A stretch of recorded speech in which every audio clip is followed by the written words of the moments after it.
Her sleeve slipped while pouring his coffee, revealing bruises she tried to hide.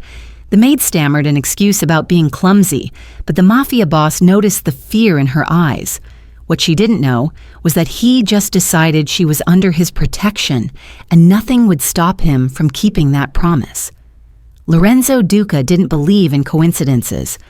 At 6:47 a.m., he sat in his study overlooking the Chicago skyline, reading through financial reports that would bore most people to tears. But Lorenzo wasn't most people. He was a man who noticed everything: the tremor in someone's voice during negotiations, the half-second hesitation before a handshake, the way people's eyes darted when they lied. So when Maria Lopez walked into his office carrying his morning espresso, he noticed immediately her sleeve was pulled down too far. Not just down, but deliberately stretched over her knuckles, clutched in her fist like she was trying to hold something together or hide something. "Good morning, Mr. Duca," she said softly, her voice barely above a whisper. It always was. In the 3 months she'd worked here, he'd never heard her raise her voice above a normal conversation level. "Morning, Maria." He watched her approach his desk, her movements careful, practiced. She set the small porcelain cup down with both hands, and that's when it happened. The sleeve slipped just for a second, maybe 2, but it was enough. Dark purple bruises wrapped around her wrist like ugly bracelets. Some were fresh, deep purple, and angry. Others were fading to that sickly yellow-green color that meant they were a few days old. His eyes caught them before she yanked her sleeve back down, and he saw her freeze. She knew he'd seen. "Maria," he said calmly, setting down his pen. "Sit down." "Oh, I should get back to it." "Sit." It wasn't loud. Lorenzo never needed to be loud, but something in his tone made people listen. She sat in the leather chair across from his desk, looking like she wanted to disappear into it. "What happened to your wrist?" "Nothing, sir. I'm just clumsy." She forced a laugh that sounded like breaking glass. "I bumped it on the cabinet door yesterday while cleaning." Lorenzo leaned back in his chair, studying her. Maria was 28. He knew from her employment file. Petite, with dark hair usually tied back in a neat bun and brown eyes that rarely made direct contact. She was thorough, quiet, and she never asked questions. Those were the qualities his housekeeper, Mrs. Chun, had praised when recommending her. But Mrs. Chun hadn't mentioned the fear because that's what Lorenzo saw now. Not embarrassment about being clumsy, fear, raw and real. "Both wrists?" he asked gently, noticing how she was unconsciously rubbing her other arm. Maria's face went pale. "Ah, yes, I'm very clumsy." "Show me, Mr. Duca." "Really, I'm fine, Maria." He kept his voice soft but firm. "Show me." Her hands trembled as she slowly pulled back her sleeves. Both wrists bore the same marks, finger-shaped bruises. Someone had grabbed her hard, recently. Lorenzo felt something cold settle in his chest. He had built an empire in the shadows of Chicago. He'd done things he wasn't proud of, made decisions that kept him awake some nights. But he had rules, lines he didn't cross. And one of those lines was simple. You didn't hurt people who couldn't fight back. Someone had hurt Maria. Someone had grabbed this woman hard enough to leave marks that looked days old, and she was terrified enough to lie about it. "Who did this?" "Nobody. I told you." "Maria." He leaned forward, resting his elbows on the desk. "I'm going to ask you one more time, and I want you to understand something. You work in my house, under my roof. That means you're under my protection. Do you understand?" She looked at him with those frightened doe eyes, and for a moment he thought she might tell him. Her lips parted slightly, and he could see her weighing the options in her head. Then she stood up abruptly. "I really should get back to work. The breakfast dishes." "Maria," but she was already backing toward the door. "Thank you for your concern, Mr. Duca. I promise I'll be more careful." And then she was gone, practically fleeing from his office. Lorenzo sat in silence for a long moment, staring at the door she'd closed behind her. Then he picked up his phone and called the one person in this house he trusted as much as himself. "Mrs. Chun, my office now." 3 minutes later, his housekeeper appeared. Patricia Chun had worked for the Duca family for 30 years. She was 62, sharp as a blade, and one of the few people who wasn't afraid to tell Lorenzo when he was being an idiot. "You bellowed," she said dryly, closing the door behind her. "Maria, tell me about her." Mrs. Chun's expression shifted immediately to concern. "What happened?" "She's hurt. Bruises on both wrists, finger marks. She's terrified and she's lying about it." "Jesus." Mrs. Chun sank into the chair Maria had just vacated. "I didn't know. I swear, Lorenzo, I didn't know. What do you know about her personal life?" "Not much. She keeps to herself. I know she was married, but she's divorced now. She needed work badly when she applied. I could tell. Good references from her previous employer, a family on the North Shore.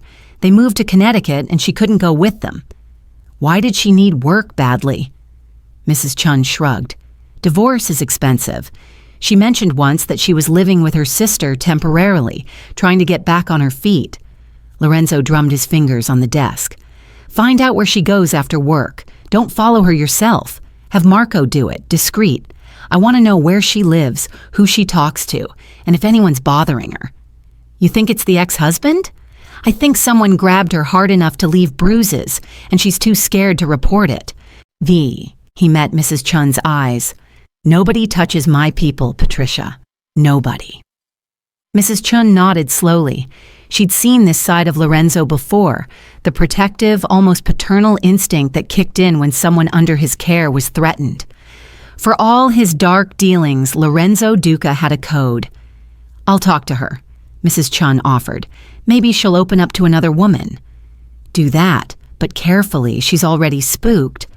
Lorenzo turned back to his computer, but his mind was elsewhere.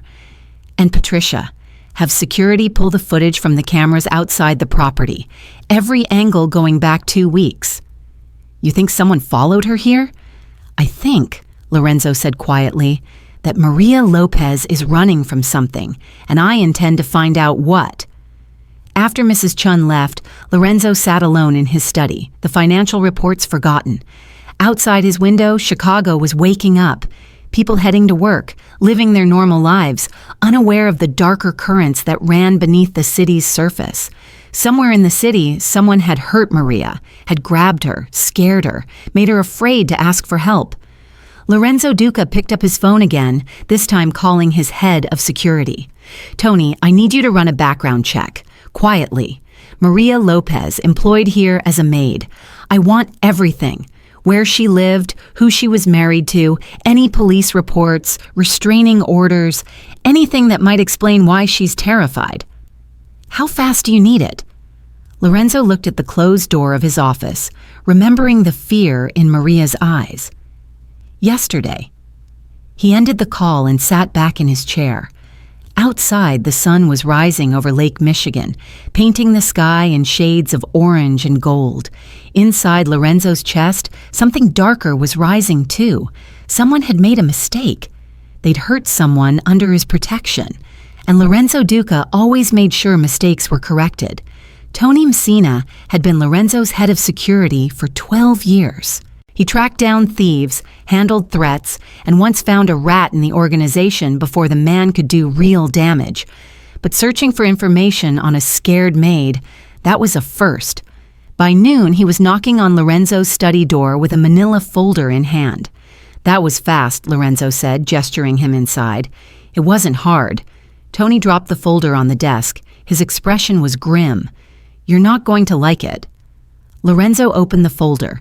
Inside was a photograph of a man in a Chicago Police Department uniform, broad-shouldered, sandy blonde hair, cold blue eyes, and a smile that didn't reach them. "Officer Derek Mitchell," Tony said, "married Maria Lopez 6 years ago. Divorce finalized 8 months back. He's stationed at the 14th District. Works patrol, but he's got connections. His uncle is a deputy chief." Lorenzo's jaw tightened. 2 domestic disturbance calls to their old address in the past year. Both times, Maria refused to press charges. Neighbors reported hearing fights. Then she filed for divorce and got a restraining order. Tony pointed to another document, which expired 3 weeks ago and she didn't renew it. Why not? That's the question, isn't it? Tony crossed his arms. I checked with a contact at the courthouse. She tried to renew it. Mitchell showed up with a lawyer, a good one, probably paid for by the uncle. They argued she had no new evidence of harassment. Judge denied the extension. Lorenzo felt that cold anger settling deeper. So she's unprotected legally. Yeah, and boss, there's more. Tony pulled out his phone, showing Lorenzo a photo he'd taken from public social media. It showed Derek Mitchell at a bar, arm around another uniformed officer, both holding beers. He's tight with at least a dozen cops in his district. If Maria tried to report him now, it'd go nowhere. They'd protect their own. Lorenzo closed the folder carefully. Where does she live? Apartment in Pilsen, sharing with her sister, Rosa. Building's got no security. Maria takes the bus to and from work. Tony paused. You want me to put someone on her? Not yet. I don't want to scare her more than she already is. Lorenzo stood, walking to the window. But I want cameras watching that bus stop, and I want to know if Mitchell goes anywhere near her. Already on it. I've got Marco reviewing the footage from outside our gates. If Mitchell's been following her here, we'll know by tonight. After Tony left, Lorenzo tried to focus on work, but his mind kept drifting to Maria. Somewhere in his house, she was cleaning, organizing, trying to make herself invisible while carrying bruises from a man who was supposed to protect and serve. The irony wasn't lost on him. Lorenzo Duca, a man who operated outside the law, was more disgusted by a cop's abuse than most of the so-called good citizens would ever be. Around 2:01 in the afternoon, Mrs. Chun found him still in his study. I talked to her, she said quietly, settling into the chair across from him. Or tried to. And she's terrified, Lorenzo.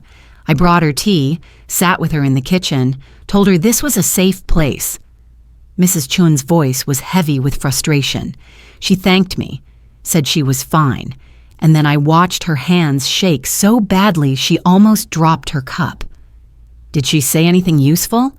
She mentioned she's been having trouble sleeping, keeps hearing noises outside her apartment at night. She tried to laugh it off, said the neighborhood's just loud, but Mrs. Chun shook her head. That girl is being stalked and she knows it. Lorenzo's phone buzzed. A text from Marco, his lead surveillance tech. You need to see this. Coming up now. 2 minutes later, Marco arrived with his laptop. He was young, 26, with nervous energy and skills that made him invaluable. He set the laptop on Lorenzo's desk and pulled up security footage. This is from 3 days ago, Marco said, clicking play. 6:47 p.m., Maria's leaving through the side gate. The footage showed Maria walking out, her purse clutched tight to her chest. She looked around nervously before heading down the street toward the bus stop. Watch, Marco said, forwarding the footage 30 seconds. A dark blue sedan rolled slowly past the gate. The driver wore sunglasses despite the evening hour, and though the angle wasn't perfect, Lorenzo could make out sandy blonde hair. That's him, Tony said from the doorway. Lorenzo hadn't heard him come in. Ran the plates registered to Derek Mitchell. He's following her from work, Mrs. Chun breathed. That son of a... There's more. Marco interrupted, clicking to another file. Yesterday, same time, the same car, the same slow crawl past the property. This time, the footage from a different camera caught the moment when the car stopped at the bus stop where Maria waited. She saw it, and even through the grainy footage, Lorenzo could see her body language change. Shoulders hunched, head down, hands gripping her purse like a lifeline. The car sat there for 3 minutes, just sat there idling while Maria stood frozen on that corner. Then it drove away. He's not touching her, Marco explained. He's smart, just watching, reminding her he knows where she works, when she leaves, where she goes. It's intimidation. It's terrorism, Lorenzo said coldly. He's hunting her. Mrs. Chun stood abruptly, her usual composure cracking. We need to do something. We can't just watch this happen. We're not going to. Lorenzo looked at Tony. I want to know everything about Derek Mitchell, where he lives, where he drinks, who his friends are, what time he takes his morning coffee. I want his schedule, his habits, his secrets. His uncle's a deputy chief, Tony reminded him. If we move against a cop, I know what he is. Lorenzo's voice was quiet, but it carried weight, which is why we're going to be very, very careful. We're not going to touch him. Not yet. Then what are we doing? Lorenzo looked back at the frozen image on the screen. Maria, small and scared on that street corner while a predator circled. We're watching, we're learning, and we're documenting everything. He turned to Marco. I want cameras on every route Maria takes. I want footage of every time Mitchell follows her, watches her, intimidates her. I want dates, times, and locations. Building a case? Tony asked. Building ammunition, Lorenzo corrected. Mitchell thinks he's untouchable because of that badge. He thinks Maria is alone. He thinks wrong. Mrs. Chun moved to the door, then paused. What do we tell Maria? Nothing. Not yet. Lorenzo sat back down at his desk. If we tell her we're watching him, she'll panic, might do something unpredictable. Right now, she needs to act normal, keep coming to work, keep her routine. She's suffering, Mrs. Chun protested. I know. Lorenzo's voice softened. But if we move too fast, we might make things worse. Mitchell's not stupid. He's staying just inside the law. We need him to make a mistake. After they left, Lorenzo sat alone with the security footage still playing on the laptop.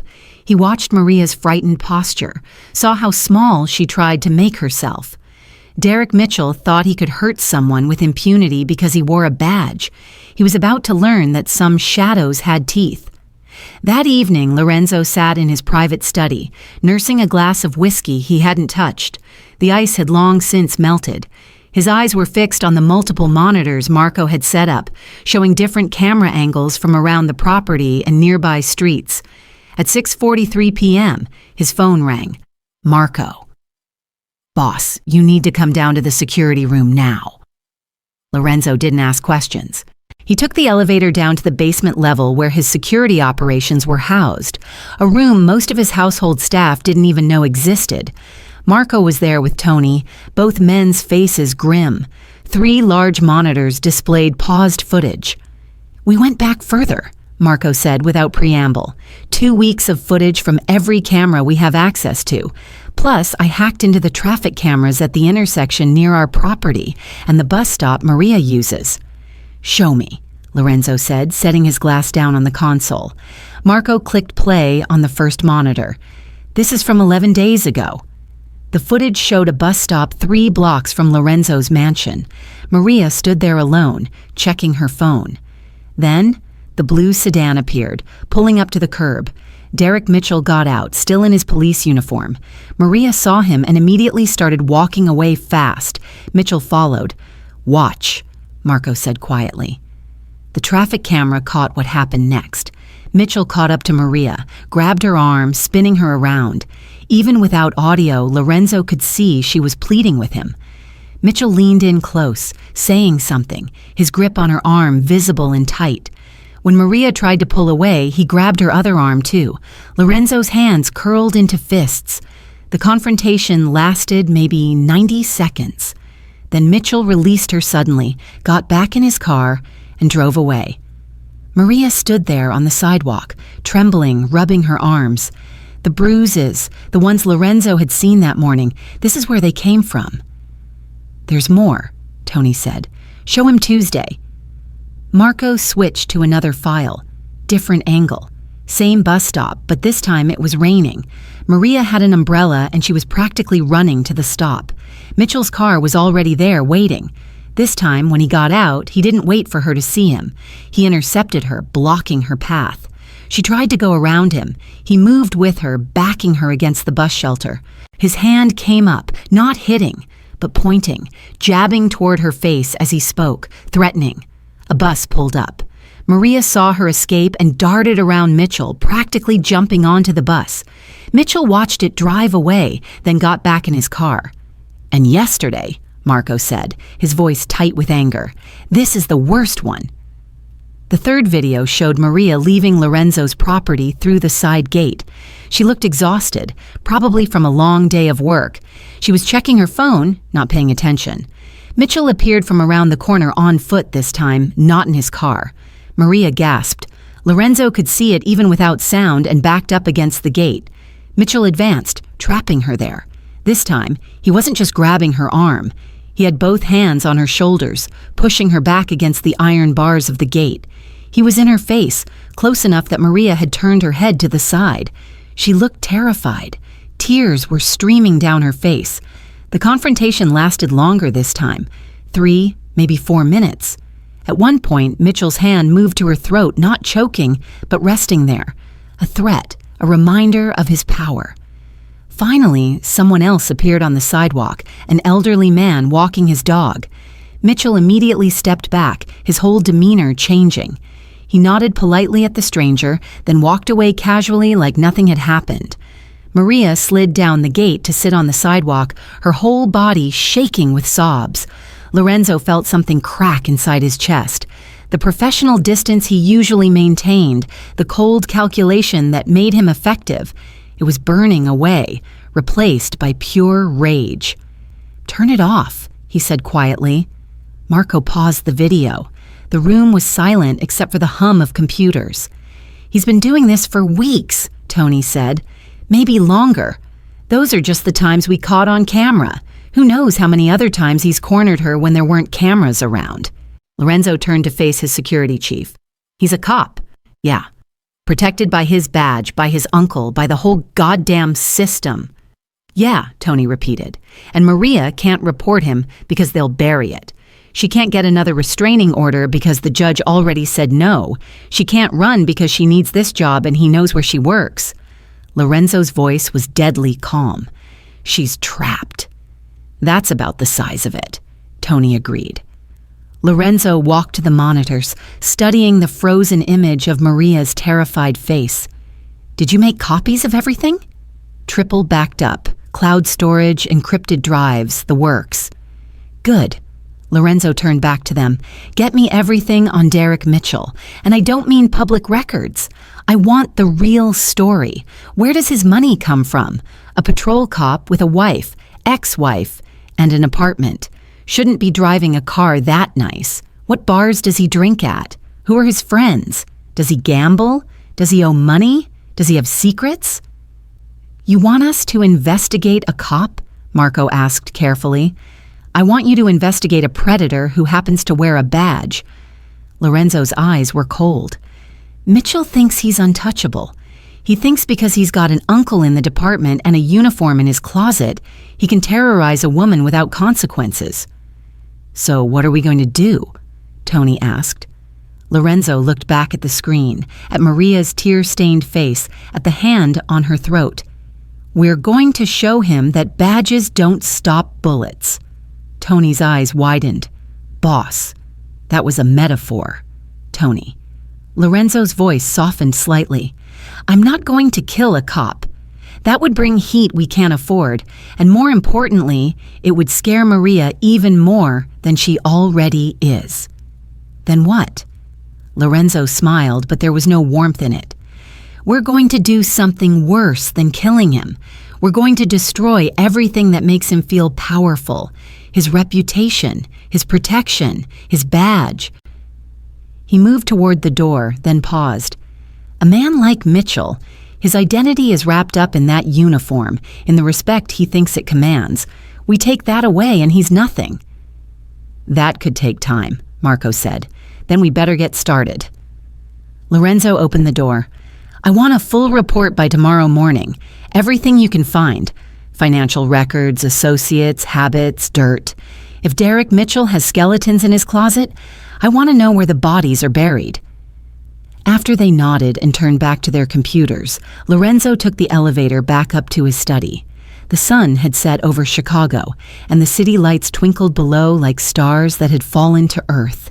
Somewhere out there, Maria was in her shared apartment, probably still scared, still looking over her shoulder. And somewhere else, Derek Mitchell was probably having a beer with his cop buddies, laughing, feeling invincible. Lorenzo picked up his phone and made a call. "Consigliere," he said when Frank Russo answered. "We need to talk. I have a situation that requires your particular expertise." "How delicate?" "We're going after a police officer." There was a long pause. "I'm listening." "Good," Lorenzo said, "because we're going to need to be very, very careful about this." He hung up and stared out at the city. Derek Mitchell had made a crucial mistake. He'd hurt someone under Lorenzo Duca's protection. Now it was time to teach him what happened when you cross the wrong shadow. The next morning, Lorenzo found Maria in the library dusting bookshelves with mechanical precision. She moved quietly, like she was trying not to disturb the silence itself. "Maria," he said softly from the doorway, "can you come to my office, please?" Her whole body went rigid. The duster fell from her hand. I'm not finished here yet, Mr. Duca. I can come later if—" "No, please." He kept his voice gentle but firm. "It's important." She followed him down the hallway like someone walking to their execution. Her hands were clasped together so tightly, her knuckles were white. When they reached his office, he gestured to the chair across from his desk, the same one she'd fled from 2 days ago. "Sit down, Maria." She sat on the very edge of the chair, ready to bolt at any moment. Lorenzo closed the door and moved to his desk, but he didn't sit. Instead, he leaned against it, trying to make himself less intimidating. It probably didn't work. He was 6'2" and built like someone who could handle himself in a fight. But he tried. "I'm going to ask you something," he said quietly, "and I need you to be honest with me. Can you do that?"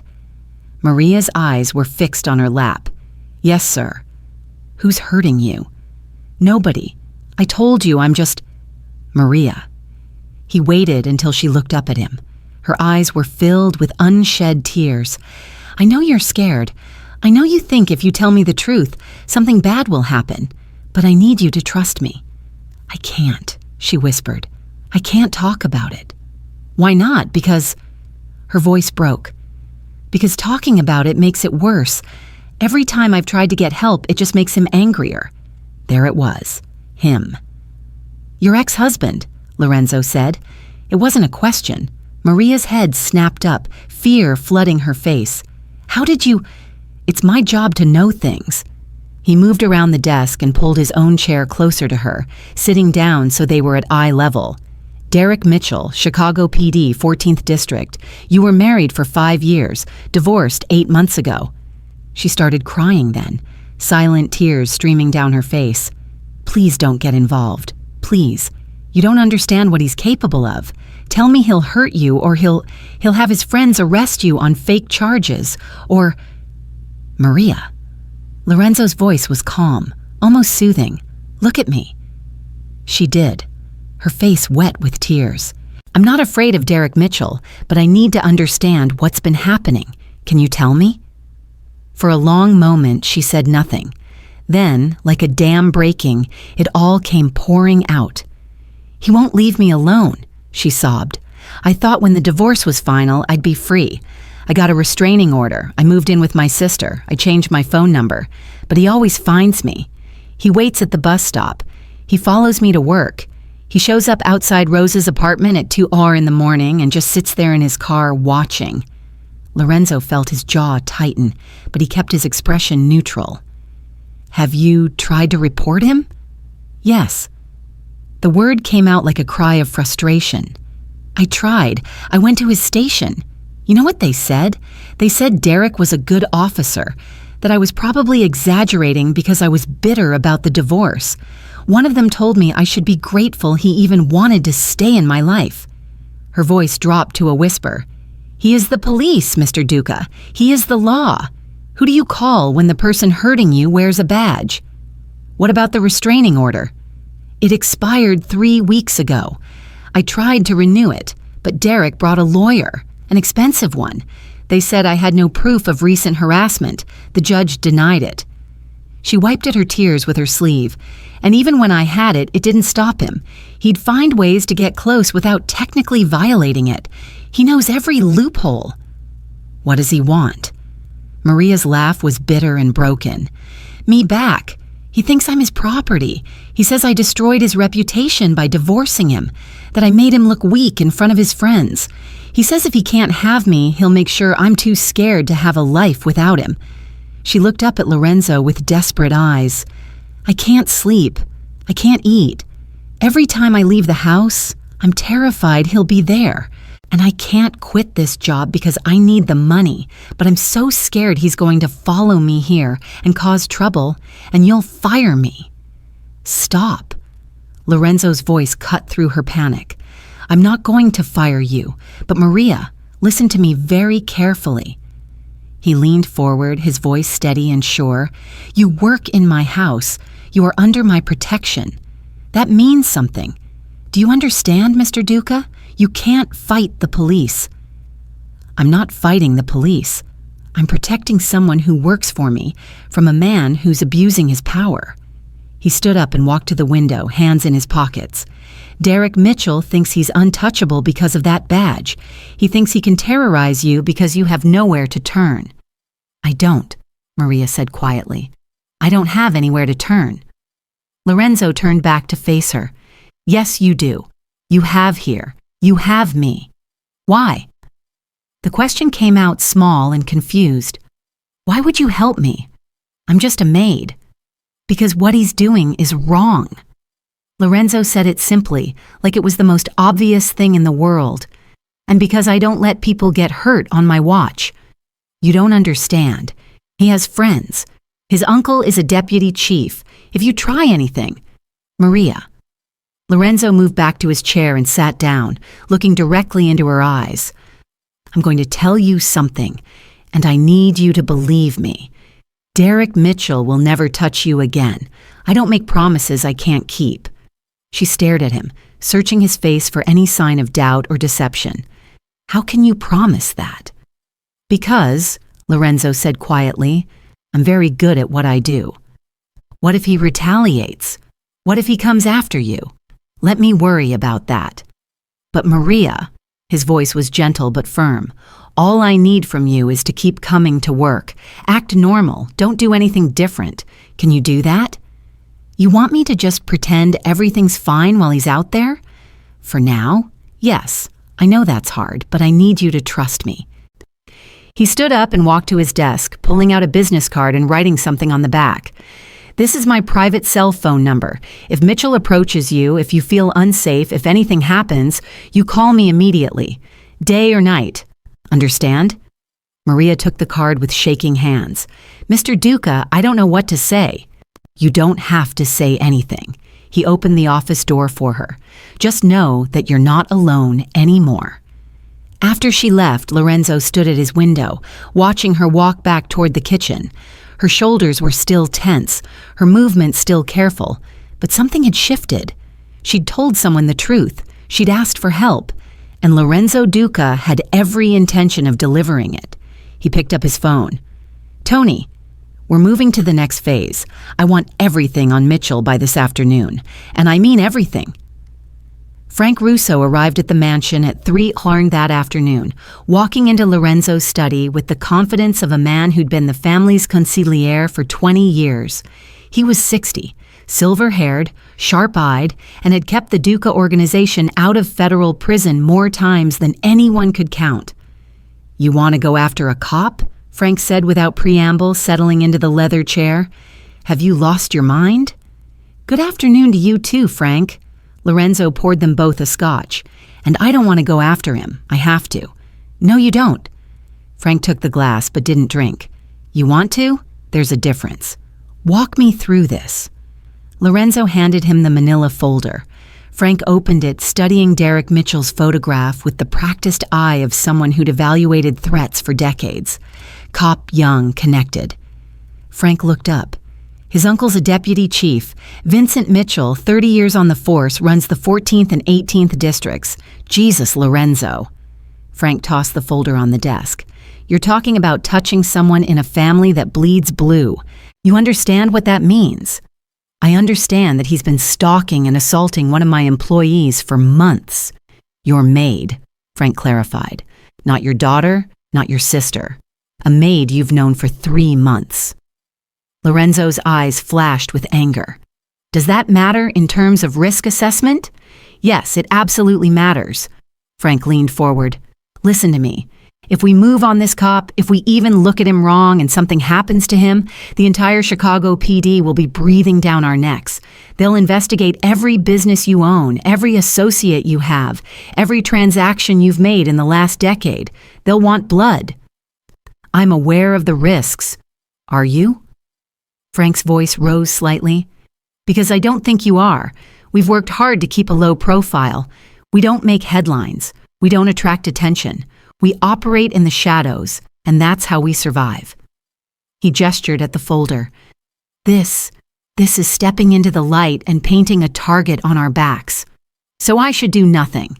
Lorenzo's voice was dangerously quiet. Let him keep terrorizing her. I'm saying you need to think about this strategically, not emotionally. Frank finally took a sip of his scotch. What's the end game here? You scare him off. Fine. But if he's as connected as you say, he'll come back with friends. You hurt him. The heat will be incredible. You kill him. Frank shook his head. That's a war we can't win. Lorenzo stood and walked to his laptop, turning it around so Frank could see the screen. Watch this. He played the footage from 2 days ago. Derek Mitchell backing Maria against the gate, his hand on her throat, her tears, her terror. Frank watched in silence. When it ended, his expression had changed slightly, but his voice remained cautious. It's bad. I'm not saying it isn't, but Lorenzo, think about what you're risking here.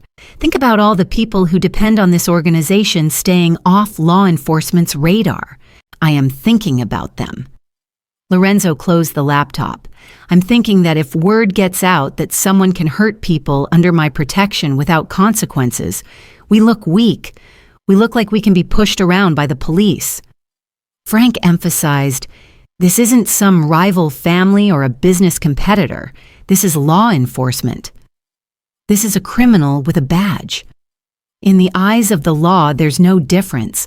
A dead cop is a dead cop, and they will never stop looking for who did it. Lorenzo turned to face his consigliere. I'm not going to kill him, Frank. Then what are you going to do? I don't know yet, Lorenzo admitted. That's why you're here. To help me figure out how to handle this without bringing the kind of heat you're worried about. Frank was quiet for a long moment, studying Lorenzo's face. You're really not going to let this go, are you? Would you? If someone was hurting someone you'd promised to protect? Frank sighed heavily. Show me everything you have on him. For the next hour, Lorenzo walked Frank through all the evidence, the surveillance footage, the background check, the restraining order, Maria's confession. Frank listened, asked questions, and made notes on a legal pad. His uncle's the real problem, Frank finally said. Vincent Mitchell has juice in this city. He's friends with the mayor, the superintendent, half the city council. If we go after Derek and the uncle gets involved, we're talking about institutional protection. So how do we neutralize that? You're asking the wrong question. Frank tapped his pen against the pad. The question isn't how to neutralize it. The question is how to make sure we never have to. Meaning we don't touch Derek Mitchell. Not physically, not even close. Frank's eyes gleamed with a strategic mind that had kept the organization safe for 2 decades. We make him radioactive. We make it so his own department wants nothing to do with him. Lorenzo felt a spark of understanding. Go on. Every cop, even dirty ones, has enemies. People they've crossed, arrests they've botched, money they've skimmed. Frank leaned back in his chair. We find his vulnerabilities, not to hit him, to expose him. We let the system eat its own, internal affairs and the media and anyone else who might have a grudge. Frank smiled coldly. We don't need to kill Derek Mitchell, Lorenzo.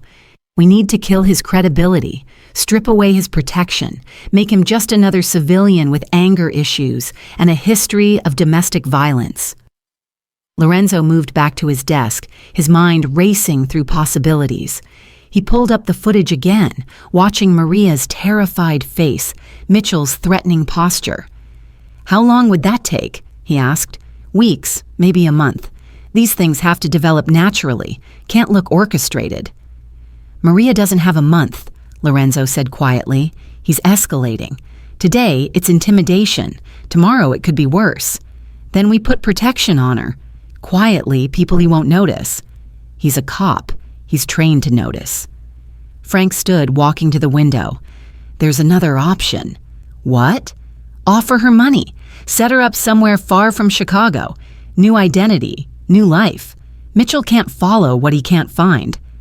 Lorenzo shook his head immediately. She has a sister here. A life. Why should she have to run? Because it's safer, Frank said bluntly. For her and for us. Lorenzo looked at the frozen image on his screen, Maria's tears, her fear, her helplessness. He thought about what she'd said in his office. Who do you call when the person hurting you wears a badge? No one. That was the answer. You called no one because the system protected its own, unless someone outside the system decided to even the scales. We're not sending her away, Lorenzo said finally, his voice carrying the weight of a decision made. And we're not going to physically touch Mitchell. You're right about that. The risk is too high. Frank turned from the window, relief crossing his face. Good. But we are going to destroy him, Lorenzo continued carefully, methodically. We're going to remove every piece of armor that makes him feel untouchable. His badge, his reputation, his connections, his protection. He met Frank's eyes. We won't hit him, Frank. We'll remove his armor first, then we'll let him fall. Frank studied him for a long moment, then nodded slowly. All right, but we do this my way. Controlled. No improvising, no emotional decisions. Agreed, and if at any point the heat gets too intense, we pull back. Deal. Frank extended his hand. Deal. They shook on it. Two men in the shadows plotting the downfall of a man who wore the light. Tony Messina was good at his job for one simple reason. He understood that information was currency, and over the next 48 hours he was about to make Lorenzo Duca a very rich man. We start with the money, Tony said, spreading documents across the conference table in Lorenzo's secure basement office. Marco sat at his laptop, screens glowing. Frank Russo observed from the corner, arms crossed. Mitchell's official salary is $62,000 a year, Tony continued. He rents an apartment in Lincoln Park, $2,500 a month, drives a 2023 Dodge Charger, eats out 4-5 times a week at places that aren't cheap. So he's living above his means, Lorenzo said. Way above. Marco pulled up bank statements on the main screen. His checking account shows regular deposits matching his paychecks. But look at this. He highlighted several cash deposits. $2,000 here, $3,500 here, $1,500. All cash, irregular intervals. How'd you get his bank records? Frank asked. Marco grinned. His bank has terrible cybersecurity. I didn't even need to try hard. That's felony hacking, Frank pointed out. Only if they can prove it, Marco shrugged, and only if they know to look. Lorenzo studied the numbers. $43,000 in cash deposits over the last year. Where's it coming from? That's the fun part, Tony said, pulling out another file. I've got a CI, confidential informant, who works in the 14th District. Janitor. Keeps his head down. Nobody notices him. He says Mitchell's been running a side hustle for at least 2 years. What kind of hustle? The old-fashioned kind. Traffic stops in nice neighborhoods. Finds something, drugs, open container, whatever. Offers to make it go away for cash. Sometimes he works with his partner, Officer Ryan Webb. They split it. Lorenzo felt disgust curl in his stomach. He's shaking people down. Yep, and it gets better. Tony slid a photograph across the table. This was taken 3 nights ago outside a bar in Bridgeport called Murphy's Pub.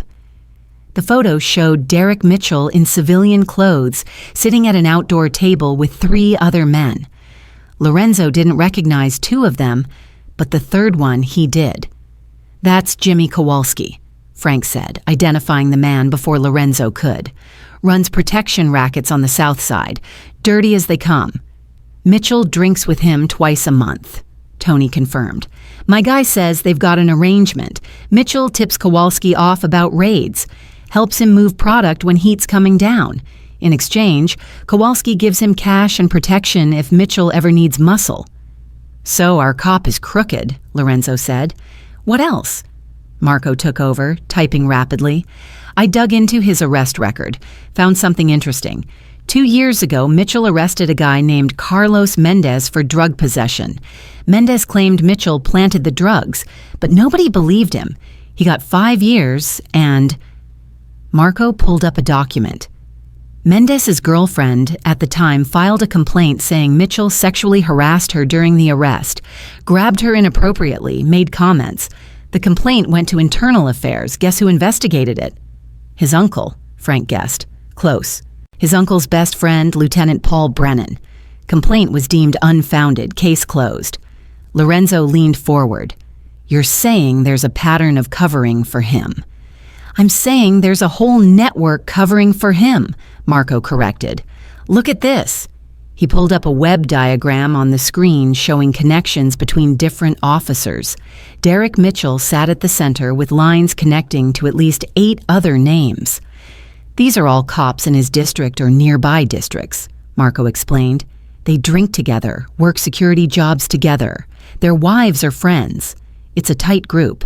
And here's the thing. Every single one of them has had at least one complaint filed against them.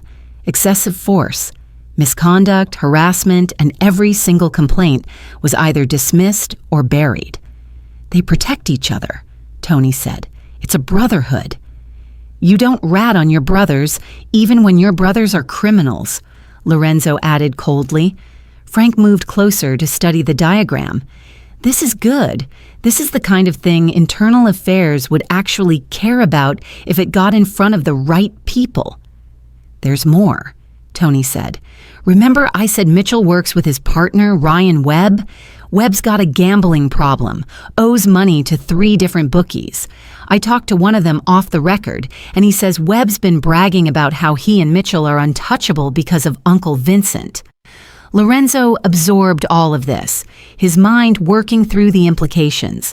Derek Mitchell wasn't just an abusive ex-husband, he was a corrupt cop operating within a corrupt system, protected by family connections and a network of dirty officers who all covered for each other. "What about the uncle?" Lorenzo asked. "Vincent Mitchell. What do we know about him?" "That's trickier," Tony sighed. "He's clean as far as I can tell. Real Boy Scout type, or at least he appears to be. 30 years on the force, commendations, community service awards. If he knows his nephew is dirty, he's either ignoring it or doesn't want to believe it. Or he's better at hiding his own dirt," Frank suggested. "Maybe." Tony didn't sound convinced. "But I've had people digging and Vincent Mitchell's record is spotless. He's either genuinely clean or he's been very, very careful." Lorenzo stood and walked around the table, studying the evidence spread before him. Financial records showing unexplained income, photographs of Mitchell meeting with known criminals, a pattern of complaints mysteriously disappearing, a network of corrupt officers protecting each other. "This is good work," he said finally, "but it's not enough. If we drop this on Internal Affairs right now, they'll investigate. Sure, but Mitchell's got friends. They could make it go away." "So what do we need?" Marco asked. "We need something undeniable," Lorenzo said. "Something so bad that even his uncle can't cover for him. Something that forces the department to act or risk public outrage." "Like what?" Lorenzo thought about Maria's tear-stained face, about the hand on her throat, about how many other women Mitchell might have hurt over the years. "We need to find his other victims," Lorenzo said quietly. "We need to prove this isn't an isolated incident. We need to show a pattern so clear that anyone who tries to cover for him becomes complicit." Tony nodded slowly. "I'll put feelers out. See if anyone else has complained about him, officially or unofficially. And keep digging into his finances," Lorenzo added. "Every cash deposit, every unexplained expense, build a timeline. If he's been dirty for 2 years, prove it month by month." "What about surveillance?" Marco asked. "You want me to keep eyes on him?" "Absolutely. I want to know everywhere he goes, everyone he meets, everything he does." Lorenzo's voice hardened. "Derek Mitchell thinks he's protected. He thinks that badge makes him immune. We're going to document every crime, every shakedown, every abuse of power. And when we're done, we're going to hand it all to people who can't ignore it." Frank cleared his throat. "Just remember our agreement. We do this carefully, no direct action." "I haven't forgotten." Lorenzo looked at each man in turn. This isn't about revenge. This is about removing a predator from power. And the best way to do that is to let the system he's been abusing turn against him. Tony gathered up the files. "Give me 3 more days. I'll have enough to bury him." "You've got 2, Lorenzo said. "Maria is scared enough. I don't want to drag this out longer than necessary." After they left, Lorenzo sat alone in the dim conference room, surrounded by evidence of Derek Mitchell's crimes. Frank lingered by the door. "You know this could still blow back on us," the consigliere said quietly. "I know, and you're doing it anyway." "Yes." Frank studied him for a moment, then nodded. "Just make sure it's worth it."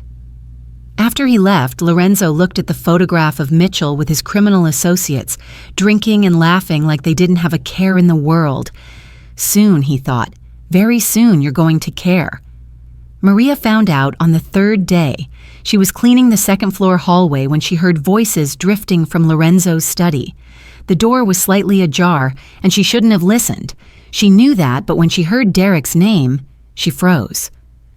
"Financial records show consistent deposits from shakedowns," Tony's voice said, "and we've got photos of him meeting with Jimmy Kowalski twice last month." "Good," Lorenzo replied. "What about other victims?" "Working on it. I've got someone reaching out to—" Maria's hand flew to her mouth. They were investigating Derek. They were actually investigating him. Panic seized her chest like a vice. She dropped the cleaning supplies and ran, not thinking, just moving, down the stairs and toward the kitchen. But Mrs. Chun was there, and one look at Maria's face made the older woman reach for her. "Honey, what's wrong?"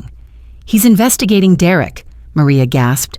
"Mr. Duca is investigating him. He can't, Mrs. Chun. He can't do that. Derek will know. He always knows."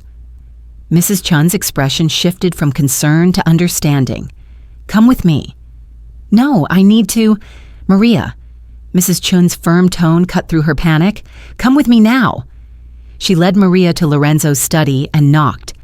When Lorenzo opened the door and saw Maria's tear-stained face, his expression immediately softened. "Leave us," he said to Tony, who quickly gathered his files and left. Mrs. Chun squeezed Maria's shoulder once, then followed Tony out, closing the door behind her. Lorenzo guided Maria to a chair. She sat, but immediately stood again, too agitated to be still. "You can't do this," she said, her voice shaking. "Please, Mr. Duca, please stop looking into Derek." "Maria, you don't understand." Her voice rose, desperation making her bold. "He'll find out. He has friends everywhere. Someone will tell him. And when he finds out someone's investigating him, he'll know it's because of me. He'll know. I told you—" Lorenzo remained calm, his voice steady. "Sit down." "I can't sit. I need you to promise me you'll stop, please." Tears streamed down her face. "He'll kill me. You don't know what he's like when he's angry. He'll—" "Maria." Lorenzo stepped closer, not touching her, but close enough that she had to look at him. "Breathe." She tried, failed. Her breath came in short, panicked gasps. "Look at me," Lorenzo said firmly. "Look at me and breathe." Something in his voice, the calm certainty, cut through her panic. She met his eyes and took a shuddering breath. "Good," he said, again. She breathed once, twice. The panic began to recede, leaving exhaustion in its wake. "Now sit," Lorenzo said gently. This time she did, sinking into the chair like her legs couldn't hold her anymore. Lorenzo sat across from her, leaning forward with his elbows on his knees. "How much did you hear?" he asked. "Enough. You're investigating his finances. You're looking for other victims." Her voice dropped to a whisper. "Mr. Duca, if he finds out, he won't—" "You can't know that." "Yes, I can." Lorenzo's voice was absolutely certain, because we're being careful, very careful. Derek Mitchell won't know anyone's looking at him until it's too late to matter. Maria shook her head frantically. "You don't understand how connected he is. His uncle is a deputy chief." "I know. And Derek has friends throughout the 14th District who cover for him. I know that too." Lorenzo's expression was calm, almost gentle. "Maria, I wouldn't have started this if I couldn't finish it safely." "There is no safe." She stood again, pacing. "Don't you see? Every time I've tried to get help, it's made things worse. When I filed the restraining order, he followed me for 2 weeks straight. When I went to his station to complain, he showed up at my sister's apartment that same night. He always escalates. Always." "That's because before you were alone," Lorenzo said quietly. She stopped pacing. "What?" "You were alone, Maria, fighting a system designed to protect him, but you're not alone anymore." He stood, and for the first time since she'd met him, she saw something in his eyes that wasn't the cold calculation of a businessman. It was personal. "You're under my protection now. That means something." "But why?" The question burst out of her. "Why are you doing this? I'm nobody. I'm just a maid. Why would you risk—" "Because what he's doing is wrong." Lorenzo said it simply, like it was the most obvious thing in the world. "Because you work in my house, which means you're my responsibility. And because—" He paused, seeming to choose his words carefully. "Because I don't let people get hurt on my watch." Maria wanted to believe him. God, she wanted to believe him so badly it hurt. But fear was a living thing inside her chest, clawing and desperate. "You don't know what you're starting," she whispered. "Yes, I do." Lorenzo moved to stand in front of her, and when he looked at her, it wasn't the way an employer looked at an employee. It was the way someone looked at a person they'd sworn to protect. "Maria, listen to me very carefully. Derek Mitchell will not touch you again. I promise you that." "You can't promise that." "I don't make promises I can't keep." The certainty in his voice made something crack inside her chest. She'd been carrying fear for so long, carrying it alone, letting it eat away at her until she felt like there was nothing left but terror and exhaustion. And here was this man, this dangerous man with shadows in his eyes, telling her she didn't have to carry it anymore. "What if you're wrong?" she asked, her voice barely audible. "I'm not." "But what if?" "Maria."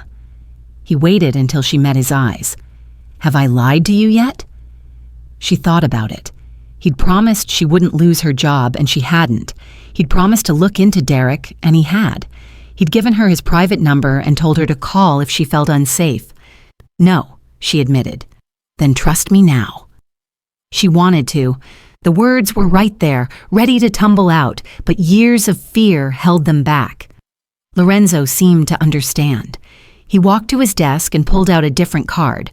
Not his personal number this time, but something else. "This is the number for a security company I trust," he said, handing it to her. "If you feel unsafe at work, at home, anywhere, you call this number and say your name. Someone will be there within minutes. You don't need to explain. You don't need to justify. Just call." Maria took the card with trembling fingers. "I don't understand. Why are you doing all this?" Lorenzo was quiet for a moment, studying her face. When he spoke, his voice was softer than she'd ever heard it. "Because nobody should have to live the way you've been living. Looking over your shoulder, afraid to go home, wondering when the next attack will come." He paused. You deserve better than that, Maria, and I'm going to make sure you get it."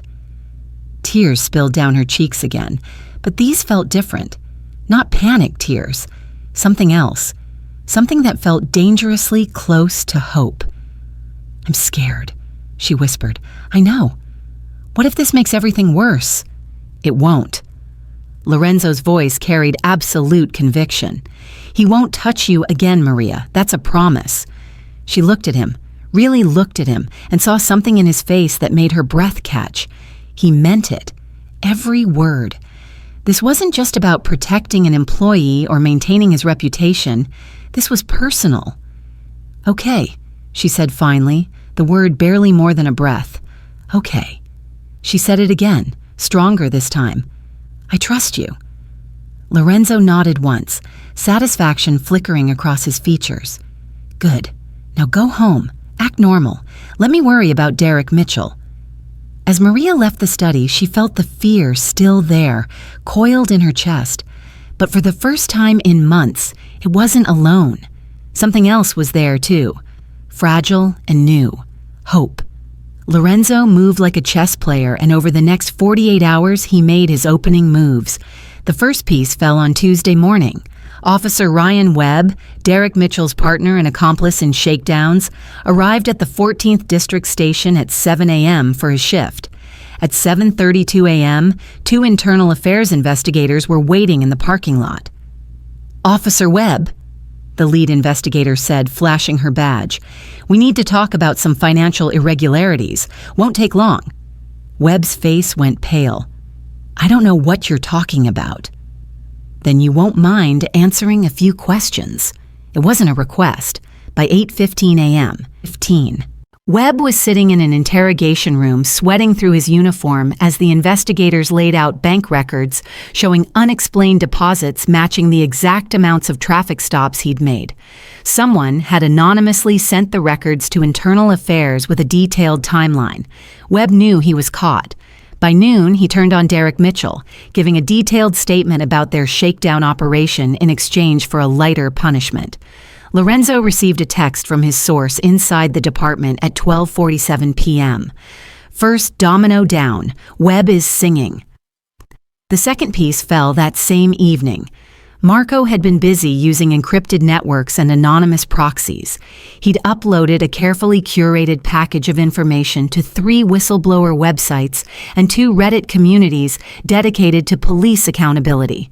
Nothing that could be traced back to Lorenzo's organization, just enough to create questions. The post read, Chicago PD Officer Derek Mitchell, badge number 4729, 14th District, $43,000 in unexplained cash deposits over 18 months, regular meetings with known criminal Jimmy Kowalski, multiple domestic violence complaints mysteriously dismissed. Someone should ask why. Attached were bank statements with account numbers partially redacted for privacy, enough to verify authenticity, not enough to be illegal. Photos of Mitchell meeting with Kowalski, public records of dismissed complaints. By midnight, the post had 2,000 upvotes and 300 comments. Local activists were tagging Chicago news outlets. A reporter from the Tribune had already started making calls. The third piece fell on Wednesday afternoon, and it was the most devastating.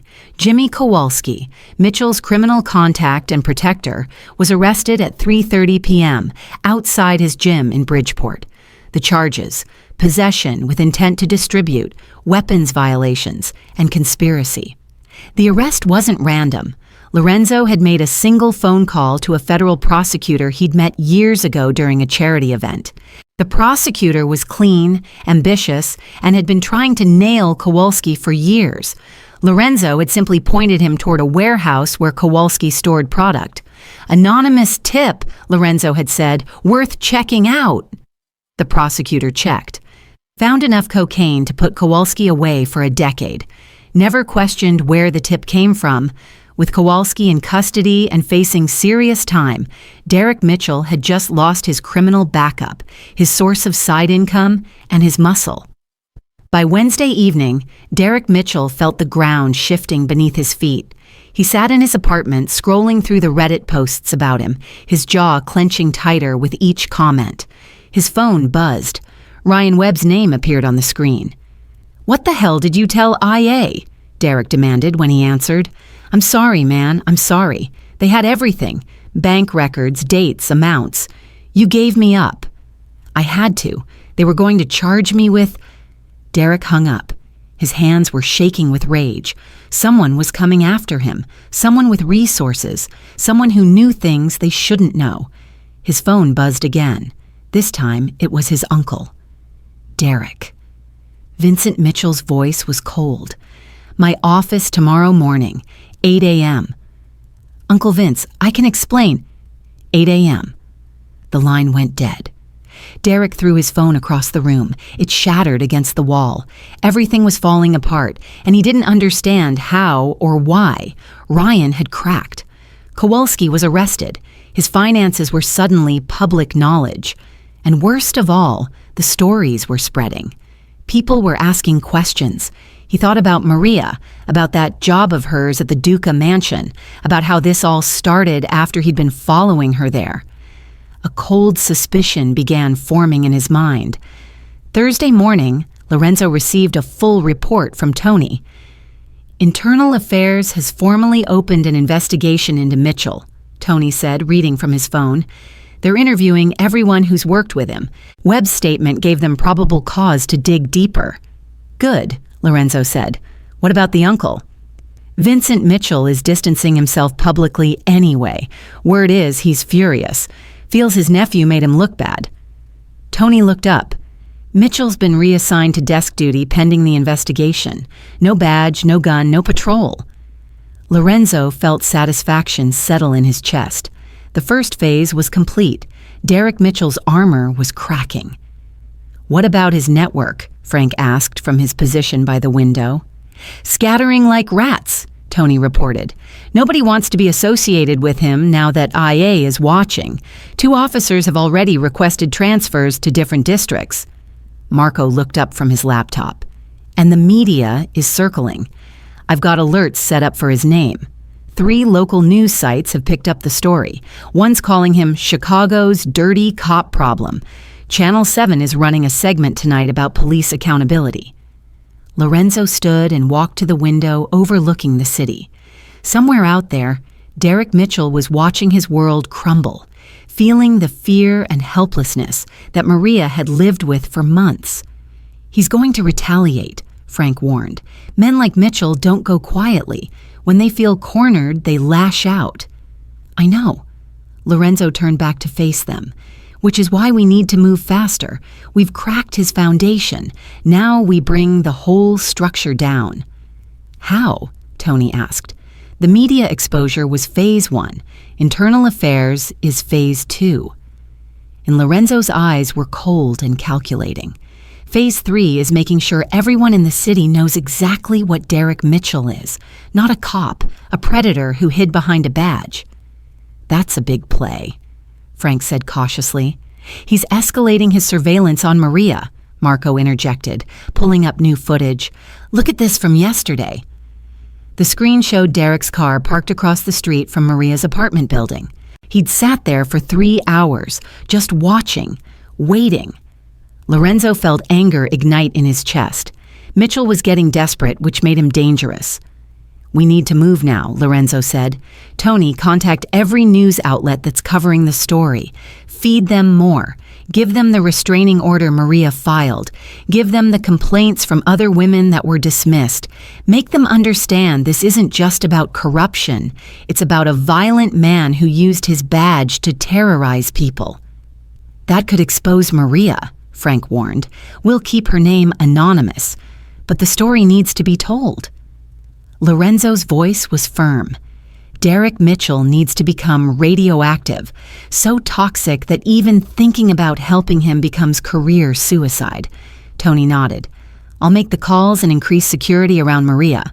Lorenzo added, "If Mitchell's going to break, he's going to do it soon. I want eyes on her apartment, on her route to work, everywhere she goes." After they dispersed, Lorenzo sat alone in his study. The pieces were moving exactly as he'd planned. Mitchell's protection was crumbling. His allies were abandoning him. His secrets were becoming public knowledge. But Frank was right about one thing. Cornered animals were dangerous, and Derek Mitchell had just become very, very cornered. Friday morning at 6 a.m., Chicago woke up to a storm. The Tribune ran the story on their front page. Chicago cops' dark secret. Years of abuse, corruption, and cover-ups exposed. Channel 7 led their morning broadcast with it, the anchor's voice grave. A Chicago police officer is at the center of a growing scandal involving domestic violence, corruption, and a pattern of abuse that was allegedly covered up by his department for years. The Sun-Times went even harder. Badge of dishonor. How Derek Mitchell used police power to terrorize women and profit from crime. And they all dropped at the same time.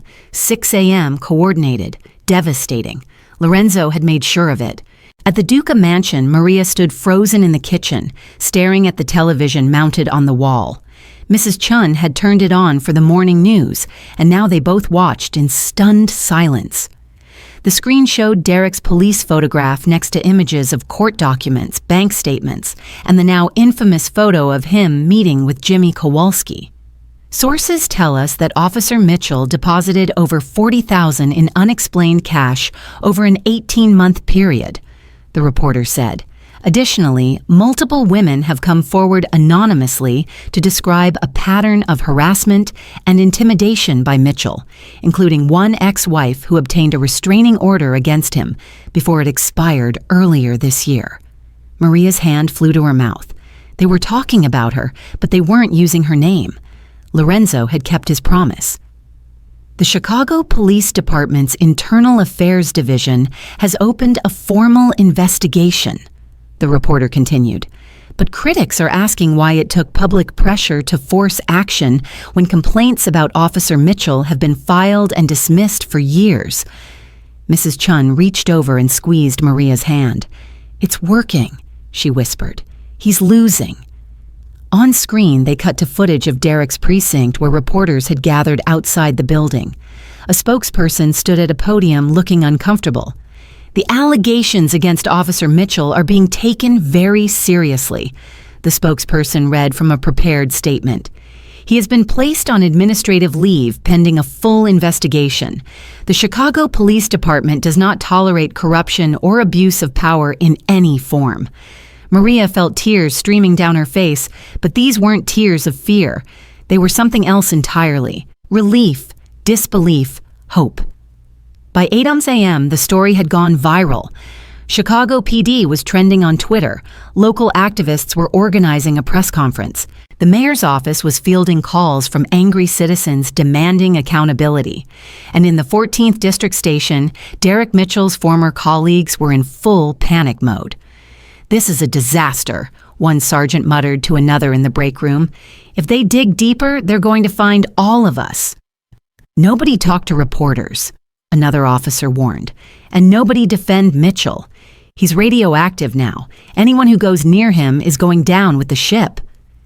The union representative who'd planned to defend Mitchell suddenly had scheduling conflicts. The lawyer his uncle had hired returned his retainer. The officers who used to drink with him twice a week weren't returning his calls. Derek Mitchell had become a pariah overnight. At City Hall, Deputy Chief Vincent Mitchell sat in his office with his head in his hands. His phone wouldn't stop ringing. Reporters, internal affairs, the superintendent, the mayor's office. Everyone wanted answers. His nephew had destroyed his reputation. 30 years of service, and now people were questioning whether Vincent had been covering for Derek all along. "I didn't know," he kept saying to anyone who would listen. "I didn't know the extent of it." But the truth was more complicated. He'd known Derek had problems. He'd known about the complaints. He just never wanted to believe his nephew was capable of being this corrupt. Family loyalty had made him blind. Now that loyalty was costing him everything.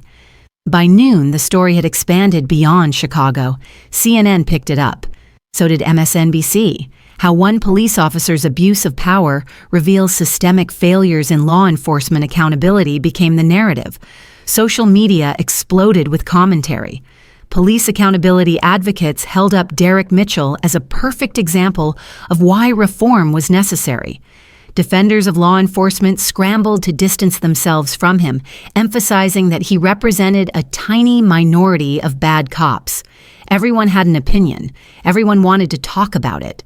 And in all that noise, all that attention, Derek Mitchell's carefully constructed armor shattered completely. At 2:17 p.m., Lorenzo received the call he'd been waiting for.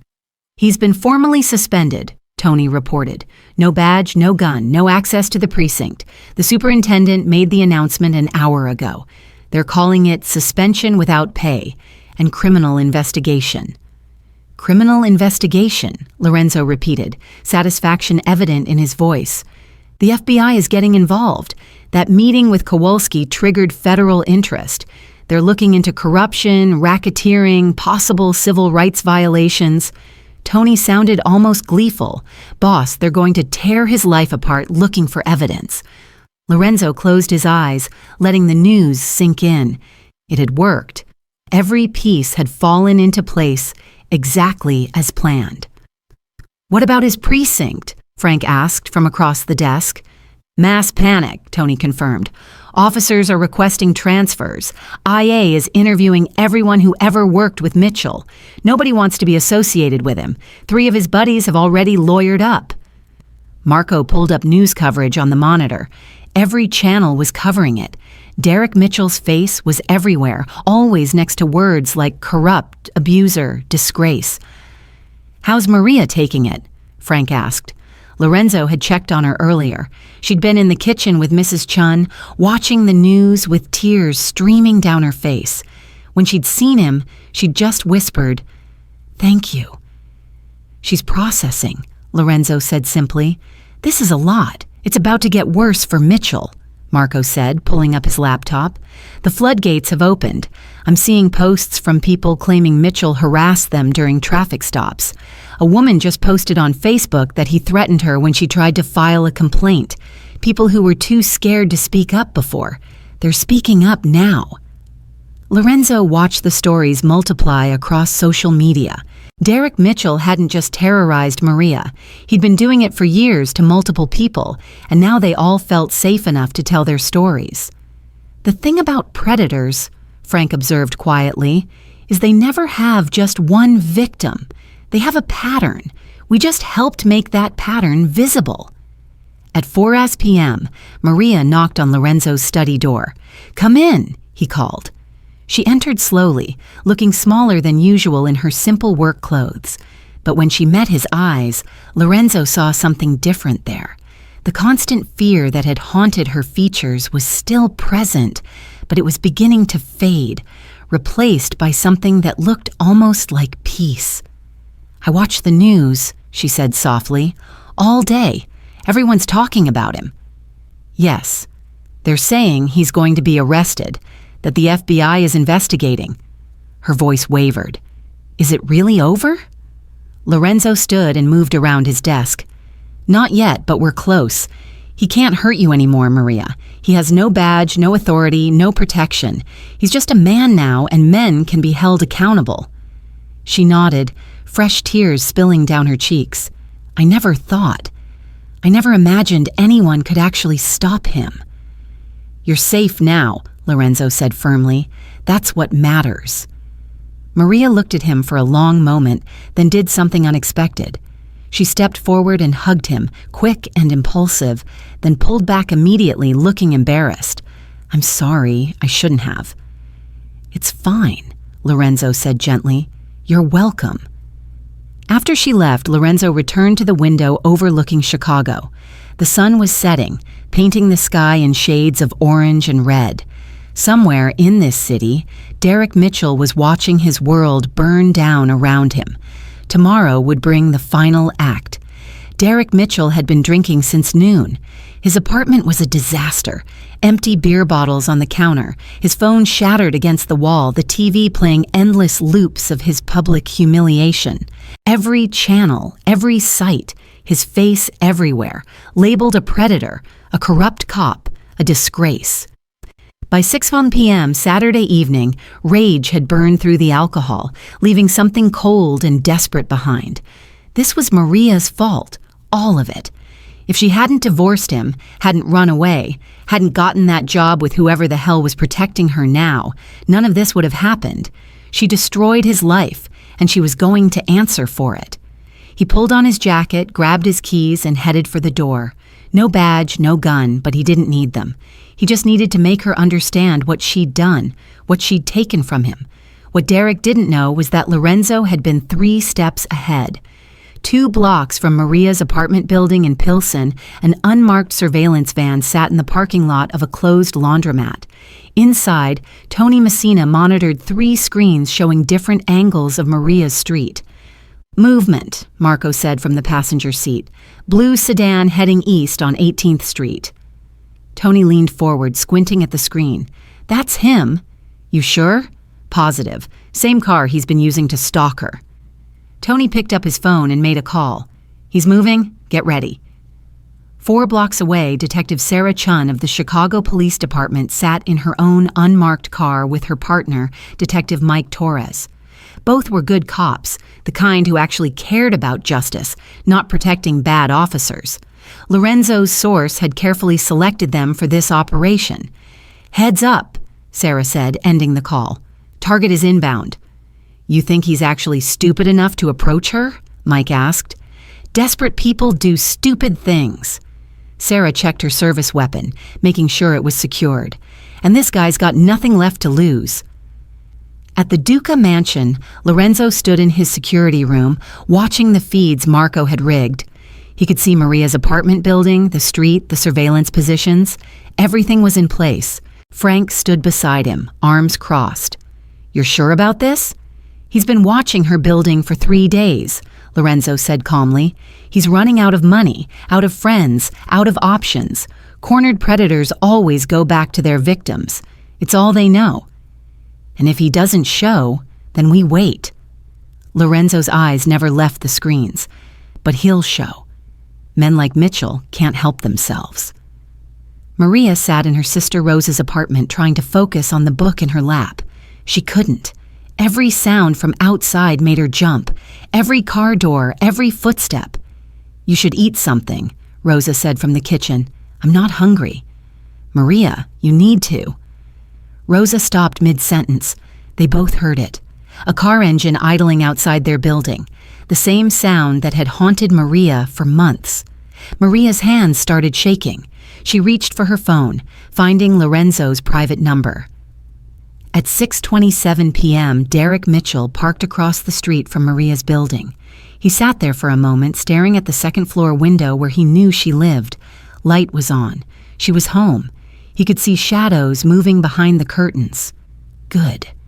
He got out of the car and crossed the street, his stride purposeful, angry. The building's front door wasn't locked. It never was in this neighborhood. He climbed the stairs 2 at a time, muscle memory guiding him to apartment 2C. He pounded on the door. "Maria, I know you're in there." Inside, Maria backed away from the door, phone clutched to her chest. Rosa moved in front of her, protective. "Go away, Derek," Rosa shouted. "We're calling the police." "I am the police," he pounded harder. "Maria, open this door right now. We need to talk about what you've done." In the surveillance van, Tony spoke urgently into his radio. "He's at the door making threats. Officers, move in." "Copy that," Sarah Chun responded. "We're 2 minutes out." Derek kept pounding. "You ruined my life. Everything I worked for, my career, my reputation. You took it all. You think you can just hide in there?" His hand went to the doorknob, rattling it violently. "I will break this door down, Maria. I will." "Derek Mitchell," Sarah Chun's voice cut through his threats like a blade. She stood at the top of the stairs with her partner, both with badges visible, both with their hands near their weapons. "Step away from the door now." Derek spun around, his face contorting with rage. "You don't understand. I understand you're violating a harassment order and making terroristic threats," Sarah interrupted. "Hands where I can see them." "There's no restraining order. It expired." "A new one was filed this morning." Mike Torres said, moving to Derek's other side, blocking his escape. Emergency protective order granted by Judge Williams at 10:07 a.m. You were served by email, which you've apparently ignored. Derek's face went white. I didn't. I never got... Hands behind your back, Sarah ordered, pulling out handcuffs. This is bullshit. You can't. I'm a cop. You were a cop, Mike corrected, grabbing Derek's arm. Right now, you're just another criminal. Get your hands off me. Derek tried to pull away, and that was the mistake Sarah had been waiting for. Resisting arrest, she said calmly, and both detectives moved in. The struggle was brief. Derek was outnumbered, and for all his rage, he was just one man against two trained officers. Within seconds, he was face first against the wall, handcuffed behind his back. And that's when the news crews arrived. Lorenzo had made an anonymous tip to 3 local news stations 15 minutes earlier. Chicago cop Derek Mitchell is about to violate a protective order. If you want the story, be at address at 6:30 p.m. They'd come. They always did. Channel 7's camera caught Derek being walked out of the building in handcuffs, screaming obscenities. Channel 5 got footage of him being pushed into the back of the patrol car, still shouting about how this was all a setup, how he was being framed. The Sun-Times photographer captured the perfect shot. Derek Mitchell, former police officer in handcuffs, his face twisted with rage and humiliation, being arrested in the same neighborhood where he'd terrorized his ex-wife for months. By 7 p.m., the footage was everywhere. The city watched a fallen cop's final moment, and the reaction was immediate. Social media erupted with comments ranging from satisfaction to outrage that it had taken this long. Local activists held an impromptu press conference praising the arrest. The mayor's office released a statement about accountability and justice. Derek Mitchell, who had once felt untouchable, had fallen about as far as a person could fall, and the entire city had watched it happen. In the security room, Lorenzo watched the news coverage with quiet satisfaction. Beside him, Frank allowed himself a small smile. "It's done," Frank said. "Not quite." Lorenzo pulled out his phone. "But close." At Maria's apartment, she sat on the couch with Rose's arms around her, both of them crying. Not from fear this time, from relief, from disbelief, from the overwhelming sensation of a weight finally lifting. Her phone buzzed. A text from Lorenzo. "It's over. He can't hurt you anymore." Maria read it through her tears and felt something she hadn't felt in over a year. Safe. Outside, the blue and red lights from the patrol cars painted the street in alternating colors. Neighbors had gathered, watching the scene unfold, whispering to each other about the cop who'd finally been arrested. And somewhere in the back of that patrol car, Derek Mitchell sat in handcuffs, his world destroyed, understanding too late that he'd made a fatal mistake. He'd hurt someone under Lorenzo Duca's protection. And in Chicago, that was the one thing you never did. Monday morning arrived with unexpected sunshine. Maria came to work early, as she always did. But for the first time in months, she didn't check over her shoulder every few steps. She didn't scan the street for Derek's blue sedan. She didn't feel her heart hammering against her ribs with every approaching car. Derek Mitchell was in Cook County Jail, denied bail due to flight risk and the severity of charges. The FBI was building their case. The news had moved on to other stories, but the damage was permanent. Derek Mitchell's life as he knew it was over, and Maria Lopez could finally breathe. Mrs. Chun found her in the kitchen around 10 CUA, making coffee with a small smile on her face, the first genuine smile the housekeeper had seen in months. "He wants to see you," Mrs. Chun said gently, "in his office." Maria's smile faltered slightly. "Did I do something wrong?" "Honey, no." Mrs. Chun squeezed her shoulder. "Just go. Trust me." Maria climbed the stairs to Lorenzo's study, knocked softly, and entered when he called. He stood by the window, looking out at the city, but turned when she came in. "Sit down, Maria," he said, gesturing to the chair. His tone was warm, not the formal employer voice she'd grown accustomed to. She sat, hands folded in her lap, waiting. Lorenzo moved to his desk and picked up a manila envelope. "We need to talk about your living situation." Maria's stomach dropped. I know Rose's apartment isn't ideal, but I'm saving money for my own place. I just need a few more months. Maria. Lorenzo's voice was gentle. I'm not asking you to leave your sister's place because it's a problem. I'm asking you to consider an alternative. He opened the envelope and pulled out a set of keys, setting them on the desk between them. What are these? She asked quietly. Keys to an apartment in Lincoln Park.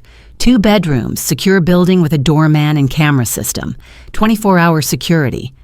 He slid the keys toward her. It's yours if you want it. Maria stared at the keys like they might bite her. Mr. Duca, I can't afford. It's already paid for. 3 years up front. He pulled out papers. The lease is under a property management company I own. Your name doesn't appear anywhere on public records. Derek wouldn't be able to find it even if he tried. I don't understand. Her voice was barely a whisper. You need a fresh start, Lorenzo said simply. Somewhere safe. Somewhere Derek Mitchell's shadow doesn't reach. He paused. Rosa is welcome too if she wants to move with you. It's a 2-bedroom for a reason. Maria's eyes filled with tears. Why are you doing this? Lorenzo leaned back in his chair, studying her. Because you deserve to feel safe in your own home. Because you've spent too long looking over your shoulder. His voice softened. Because no one in this house gets hurt, ever. That includes after they leave for the day. The tears spilled over. I can't accept this. It's too much. It's already done. Lorenzo's tone was final, but not unkind. The apartment is there whether you take it or not, but I hope you will. Mr. Duca, there's more. He pulled out another document. I've arranged for private security, nothing obvious. You won't even notice them most of the time, but there will be someone watching, making sure you're safe, at least for the next few months, until we're certain Derek isn't a threat anymore. Maria pressed her hands to her face, overwhelmed. I don't know what to say. You don't have to say anything. Lorenzo stood and walked around the desk, leaning against it so he was closer to her level. Maria, you came to work for me 3 months ago. You did your job well, never complained, never asked for anything. When I learned someone was hurting you, it became my responsibility to fix it. But you've already done so much. The investigation, the arrest, you've given me my life back, and now I'm giving you the space to build a new one. Lorenzo's expression was serious but warm. You've been surviving for so long. It's time to start living. The tears came harder now, and Maria didn't try to stop them. She cried for everything, for the fear she'd carried, for the relief of watching Derek arrested, for the overwhelming kindness of this man who barely knew her, but had risked so much to help her. Lorenzo handed her a tissue and waited patiently while she composed herself. I don't know how to thank you, she said finally, her voice thick with emotion. Then don't. Lorenzo pushed the keys closer to her. Just take the apartment. Be safe. Be happy. That's all the thanks I need. Maria picked up the keys with shaking hands, feeling their weight. They felt like more than just metal. They felt like possibility, like freedom. Rosa will be thrilled, she said with a watery laugh. She's been talking about moving somewhere safer. Good. Lorenzo returned to his chair. Take the rest of the day off. Go see the place. If you need anything, furniture, supplies, whatever, Mrs. Chun has a company credit card. Get what you need. Mr. Duca, I can't... Maria. He looked at her with those dark eyes that had once intimidated her, but now just felt protective. Please, let me do this. She nodded, clutching the keys to her chest. Thank you for everything, for believing me, for protecting me, for... Her voice broke.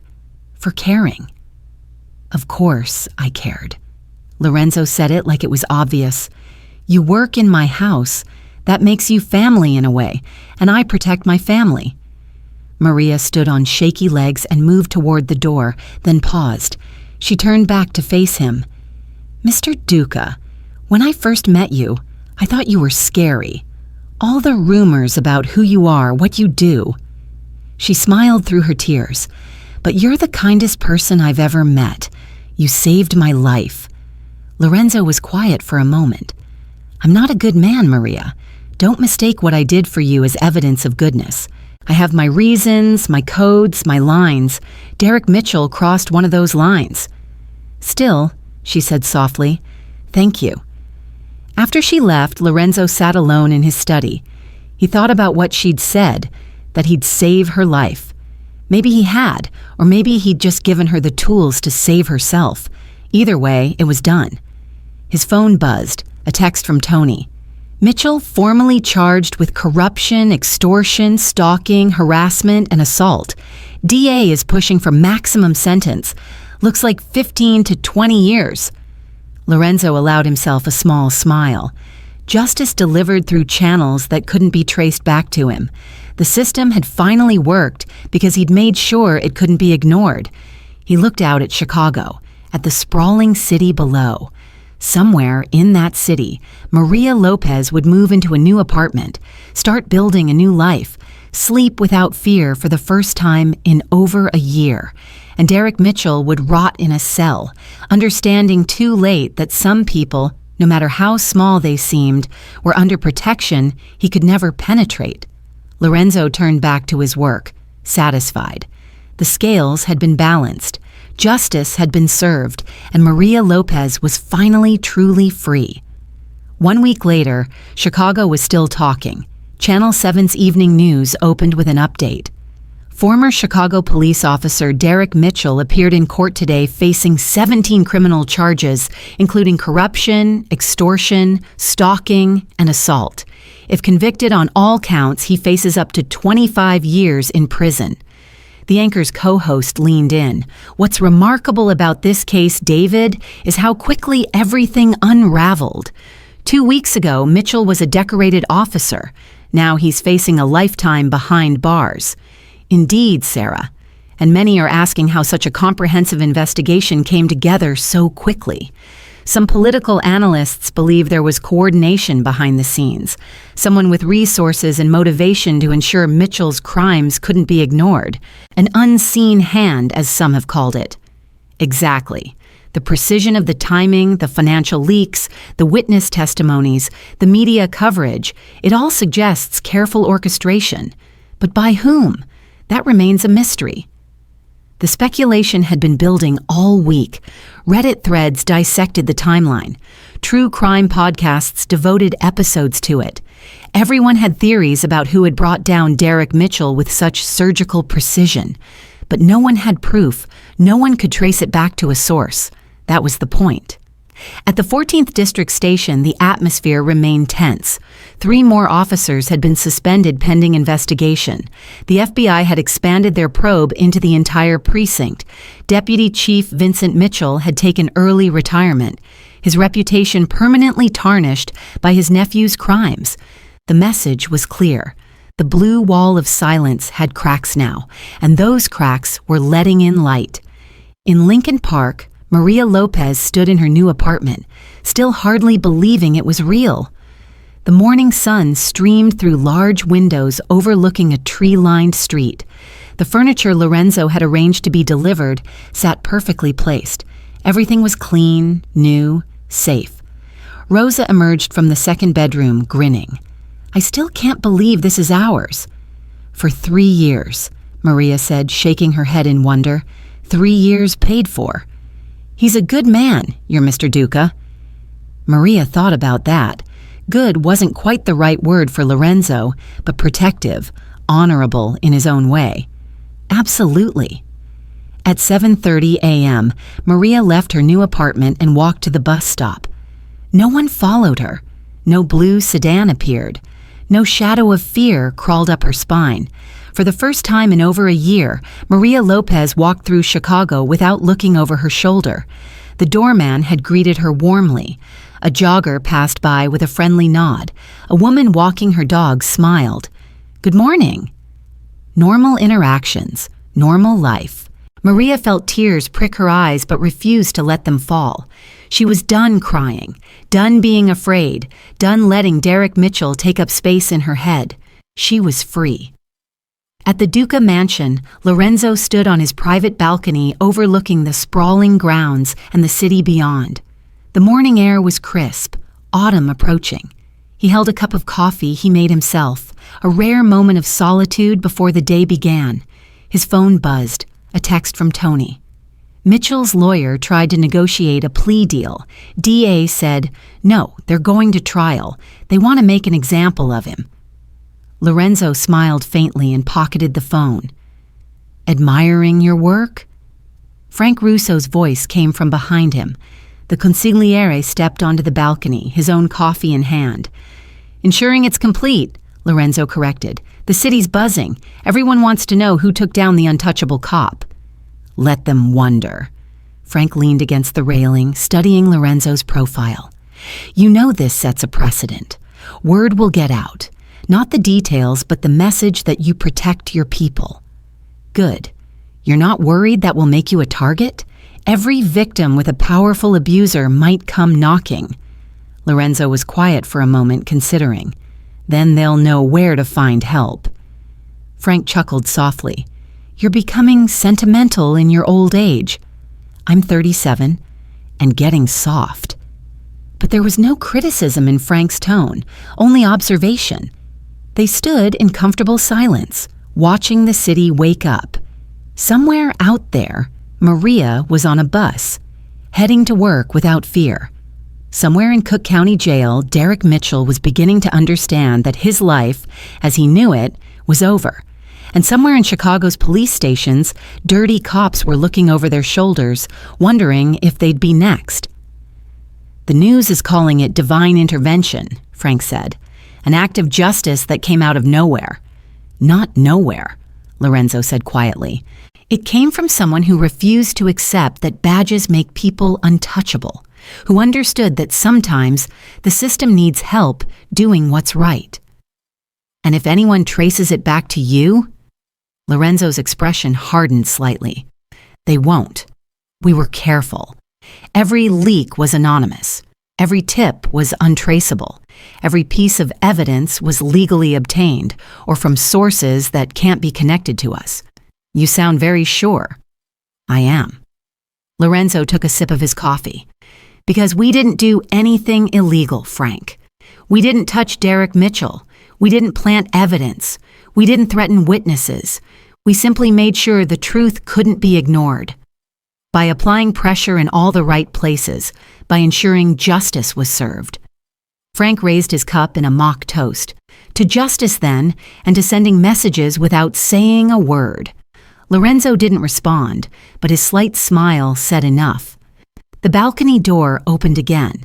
Mrs. Chun poked her head out. Maria just arrived. She wanted me to tell you she got the apartment settled and thanks you again. How does she seem? Lorenzo asked. Happy. Mrs. Chun's smile was warm.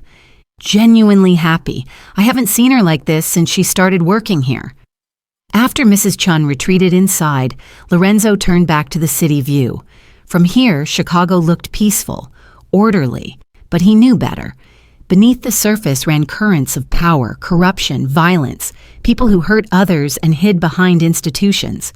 But sometimes, very rarely, those currents met resistance. Sometimes the shadows pushed back. Lorenzo Duca had sent a message to Chicago, though few would ever know he sent it. The message was simple but absolute. Touch what's mine, and even the law won't protect you. He'd shown that badges could be stripped, that protection could be removed, that predators could be exposed no matter how powerful they seemed. And most importantly, he'd shown one terrified woman that she didn't have to face her demons alone. Lorenzo finished his coffee and turned back toward his study. There was work to do, businesses to run, problems to solve, an empire to maintain. But for now, for this moment, he allowed himself satisfaction. Maria Lopez was safe.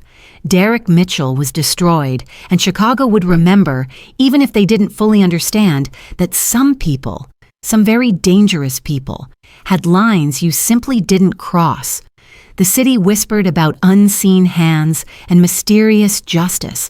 Lorenzo Duca simply got back to work. After all, shadows didn't need recognition. They just needed to keep protecting what mattered.